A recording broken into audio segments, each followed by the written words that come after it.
दोस्तों यूजीसी की नई गाइडलाइंस नए नियम के खिलाफ भारत के कुछ सवर्ण समाज के लोग विरोध कर रहे हैं।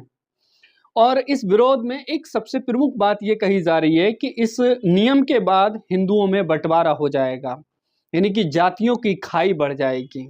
तो दोस्तों मैं ये कहना चाहूँगा कि इस देश में जातियों का बंटवारा तो हजारों सालों से है, सैकड़ों सालों से है।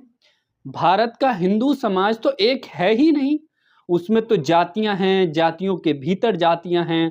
और सिर्फ जातियां नहीं हैं, जाति आधारित नफरत, भेदभाव, घृणा और अमानवीयता का व्यवहार होता है। यही बात उस वक्त भी कही गई थी जब हम पढ़ते हैं इतिहास को, जब आरक्षण लागू करने की बात हुई थी कि इससे हिंदुओं में बंटवारा हो जाएगा। उस एससी एसटी के आरक्षण की वजह से आज हजारों लाखों कर्मचारी और अधिकारी वर्ग जो है एससी एसटी में तैयार हुआ, सिर्फ आरक्षण की वजह से। यही बात जब मंडल कमीशन लागू हुआ तब ये विरोध किया गया कि इससे हिंदुओं में बंटवारा होगा। लेकिन वही मंडल कमीशन लागू होने के बाद ओबीसी वर्ग के एक बहुत बड़े वर्ग के लोग जो है नौकरियों में पहुंचे। अब वही बात जो है यहाँ पर कही जा रही है, जो यूनिवर्सिटियों में इक्विटी सेल, उसमें एससी एसटी ओबीसी के साथ होने वाले डिस्क्रिमिनेशन के खिलाफ जहाँ पर शिकायतें दर्ज की जाएंगी, तो उससे कहा जा रहा है कि इससे हिंदुओं में बंटवारा हो जाएगा, हिंदू कमजोर हो जाएगा।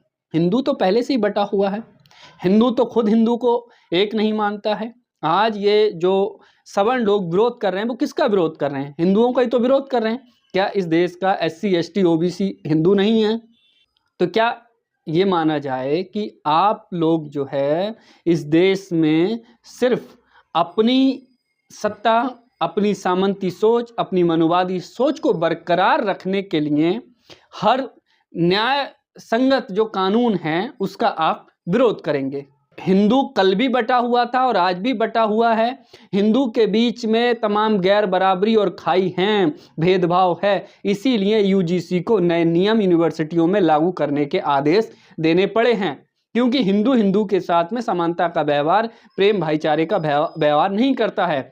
यूजीसी के खुद के आंकड़े हैं कि पिछले 5 सालों में जो डिस्क्रिमिनेशन के केस हैं यूनिवर्सिटीज़ में, वो उसमें 118% केसेस की वृद्धि हुई है।